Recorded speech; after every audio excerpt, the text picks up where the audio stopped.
Bom dia, hoje é quinta-feira, 30 de abril, agora são 10 horas e 17 minutos. Iniciamos essa transmissão ao vivo. Hoje contamos com a presença da gerente da Vigilância Epidemiológica, Andréia Negri, e também o assessor especial da Secretaria de Saúde, André Baitello, doutor André Baitello, que vem falar sobre a questão da parceria com o Hospital João Paulo e também o monitoramento de idosos. Agora, a gerente da Vigilância Epidemiológica vai nos atualizar sobre a situação da pandemia do coronavírus em Rio Preto. Bom dia a todos.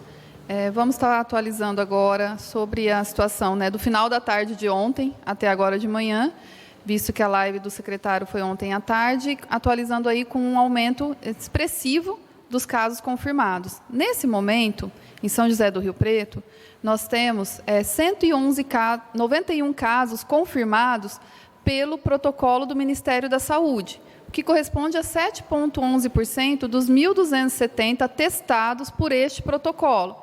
Quando nós falamos do protocolo do Ministério da Saúde, é importante que todos saibam que é a testagem realizada dos profissionais de saúde que têm sintomas respiratórios, tosse, coriza, dor de garganta, e também dos pacientes graves internados, que além desses sintomas leves, também podem ter a questão da falta de ar, dispneia, que a gente fala desconforto respiratório. Então, esses pacientes entram para a testagem no protocolo do Ministério da Saúde. Tivemos 8 óbitos, não tivemos mais óbitos desde então, contabilizando aí em torno de 8% desses 91 casos confirmados, e até o momento temos 51 casos recuperados desses 91. Foram notificados até o momento, com estado gripal, todos os pacientes que passam em atendimento médico, que tenha febre e tosse, ou febre, dor de garganta, coriza, ele é notificado no sistema do Ministério, chamado sistema ESUS-VE. Aqui no município, como esse sistema está tendo uma grande instabilidade, vocês viram que em outras lives nós falamos desse problema, nós também colocamos um sistema para que posteriormente a gente também consiga avaliar juntamente com o ESUS. Próximo. Agora falando o total, somando aí os casos confirmados que foram feitos tanto do protocolo do Ministério da Saúde como do projeto Sentinela que nós estamos fazendo aqui no município. Foram então confirmados 111 casos no município de São José do Rio Preto até agora de manhã, sendo também que nós tivemos 1.255 casos negativos e 1.366 no total de testados. Lembrando que desses 111, temos aí 45 profissionais de saúde e 20 casos do Sentinela. Ontem nós divulgamos 19 casos do Sentinela, então entrou mais um de ontem para hoje, positivo do nosso projeto Sentinela. A incidência do município está em torno de 24 casos para cada 100 mil habitantes. A gente fala nessa incidência porque nós precisamos apontar para poder comparar, tanto com o Estado ou mesmo o Ministério da Saúde, outros países, é importante sabermos esse índice, que tem um denominador comum. Então, no próximo slide, a gente vai ver que esses casos, dos casos confirmados que nós temos aqui no município, a faixa etária deles. Então, colocamos os 111 casos, juntamos o Sentinela, os profissionais de saúde e também os casos graves, e fizemos a avaliação por faixa etária. É importante vocês verem que a grande maioria está até 50 a 59 anos, porém, de 0 a 59 anos. Porém, do Sentinela, o que apontou importante para nós foi a criança menor de 2 anos, que nós não tínhamos tido ainda caso identificado nessa faixa etária. E os idosos de 60 ou mais é uma parcela da população que está internando mais, então precisamos ter uma atenção importante com eles. Próximo. Aqui a gente está falando da incidência, voltando a falar da coeficiente de incidência do município, os 24 casos para 100 mil habitantes, comparando com o estado de São Paulo, que está com 54 casos para cada 100 mil habitantes, e o país com 36 casos.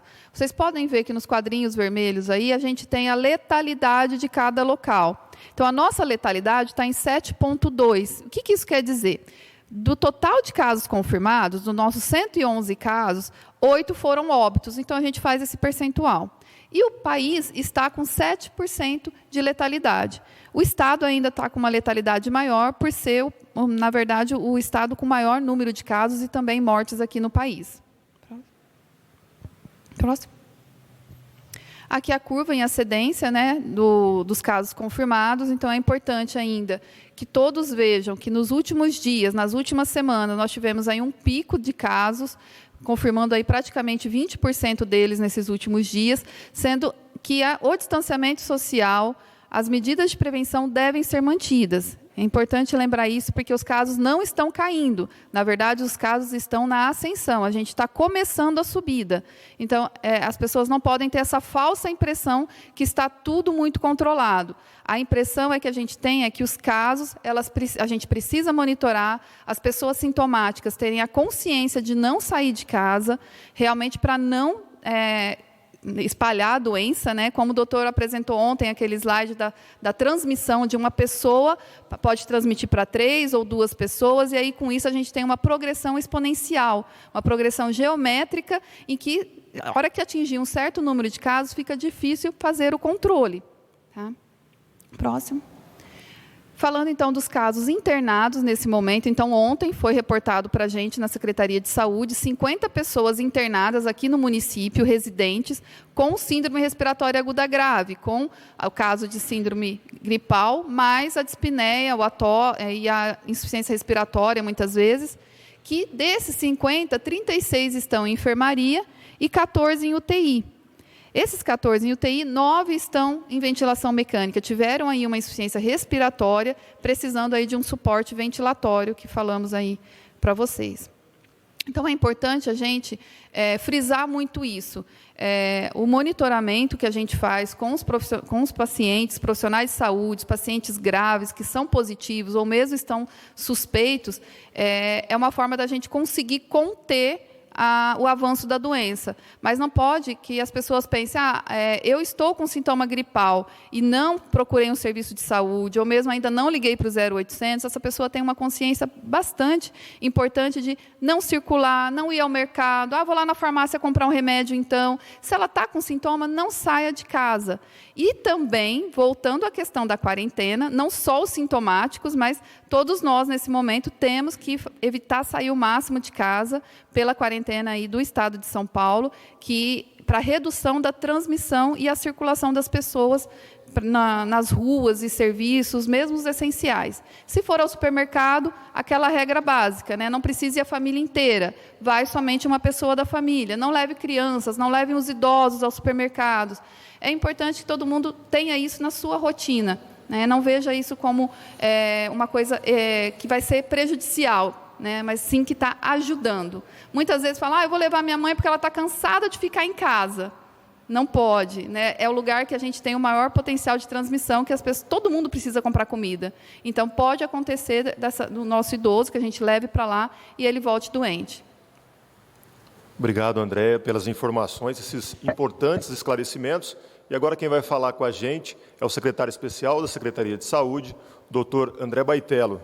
Doutor, há agora uma parceria do Hospital João Paulo II para o atendimento de emergências não relacionadas ao Covid. Explica isso para a gente, por favor. Olha, a gente vem primeiramente agradecer ao DRS, a Silvia, né, a diretora, pelo apoio que vem dando no enfrentamento do Covid. O Hospital João Paulo, então, na última semana, passou a atender casos emergenciais, são casos específicos, que passam pelas UPAs e são regulados pelo SAMU. Então, não é atendimento de doença respiratória, são os casos não Covid e os casos não relacionados à síndrome respiratória. O objetivo dessa estratégia que nós montamos junto com o Estado é reduzir os pacientes do Hospital de Base e da Santa Casa nos leitos não Covid, né? Então, nós já começamos, nós estamos hoje, devemos estar em torno de 60 pacientes já internados lá. Então, são pacientes que são atendidos na especialidade de ortopedia, urologia, vascular e clínica médica. Então, é uma questão importante, porque a gente tem que pensar nas outras doenças, elas continuam acontecendo, né? Então, é isso que está acontecendo, né? Uma parceria junto com o Estado para a gente conseguir diminuir os casos da Santa Casa e do Hospital de Base para pacientes com quadros não relacionados à doença respiratória. Existe agora também um trabalho de monitoramento nos asilos e casas de repouso. Como é que isso está acontecendo? Isso, a Secretaria de Saúde, junto com a Secretaria de Assistência Social, já vem trabalhando nisso há várias semanas, organizando a questão dos asilos e das casas de repouso. Como nós sabemos, a questão dos idosos preocupa muito, né? E a gente tem relatos aí de vários casos de surtos em asilos, né?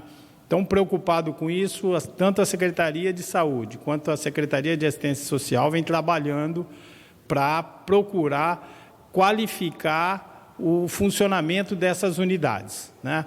E, nas últimas semanas, a gente estabeleceu uma parceria com a Faculdade de Medicina da FACERES, né, no monitoramento diário de 42 casas de repouso e 4 asilos, 4 ILPIs, que a gente chama hoje, instituições de longa permanência, monitorizando cerca de 1.300 idosos que estão em moradia nessas casas. Então, monitoramento diário, por telefone, seguido do acompanhamento da Secretaria Municipal de Saúde em casos que são detectados algum problema de saúde e também de uma equipe de resposta rápida do SAMU em casos mais graves, né? O objetivo, então, é a identificação rápida de possíveis casos, né? Isolamento e assistência médica nos casos de necessidade para isso.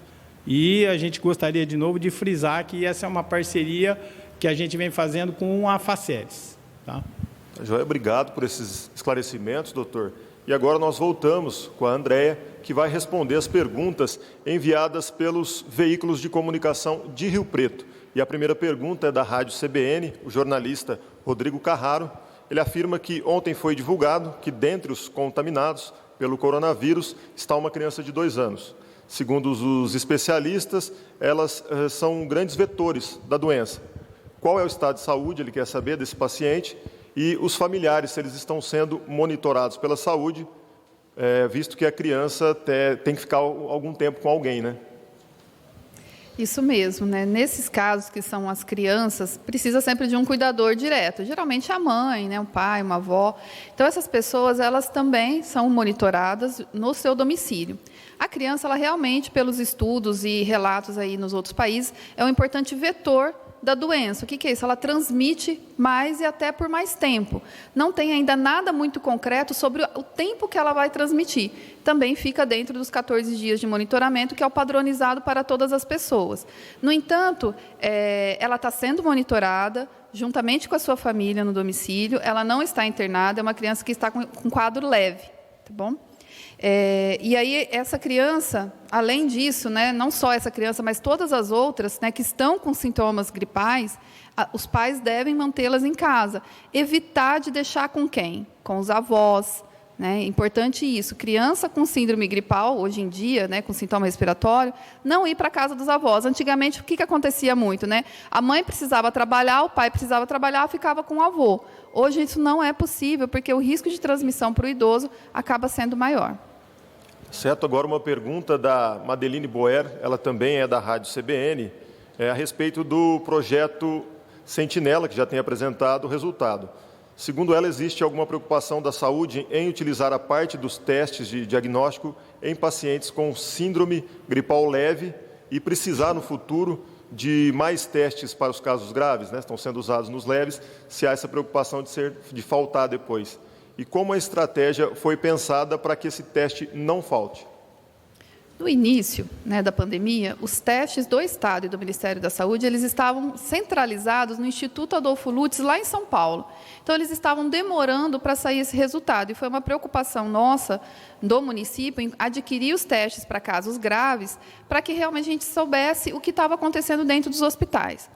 Nesse momento, o Ministério fez o quê? Ele descentralizou os testes laboratoriais para os Institutos Adolfo Lutz regionais. Então, nesse momento, o Instituto Adolfo Lutz de Rio Preto, ele está fazendo os exames. E esses exames estão saindo dentro do prazo padronizado, que é em até 72 horas, que é o ideal aí para os casos graves. O Ministério também, ele assume de fazer os testes graves, está no protocolo dele, né? Então, pode chegar até ter um atraso, mas deixar de fazer, isso vai ser muito impossível, porque realmente é o principal paciente a ser testado, é o paciente grave. Então, isso não vai deixar de acontecer. Pode ser que seja um pouco mais tardio. Se ficar muito tardio, e aí o comitê, né, em avaliação, vê que é necessário aí liberar esses leitos mais rápido, visto que o Instituto Adolfo Lutz pode estar demorando, aí sim nós podemos rever e adquirir novos testes. Mas no momento está sob controle essa questão dos testes. Tá certo, agradecemos a informação então e a presença hoje da gerente da Vigilância Epidemiológica, Andréa Negri, também do assessor especial da Secretaria de Saúde, doutor André Baitello, e informamos à imprensa que as demais perguntas que foram enviadas serão respondidas pelas respectivas secretarias, porque tem mais relação com outro setor da Prefeitura. Encerramos aqui essa transmissão, lembrando que o vídeo em alta resolução ficará disponível no canal do YouTube dentro de 30 minutos e também na página especial criada pela Prefeitura no portal. Um ótimo dia a todos.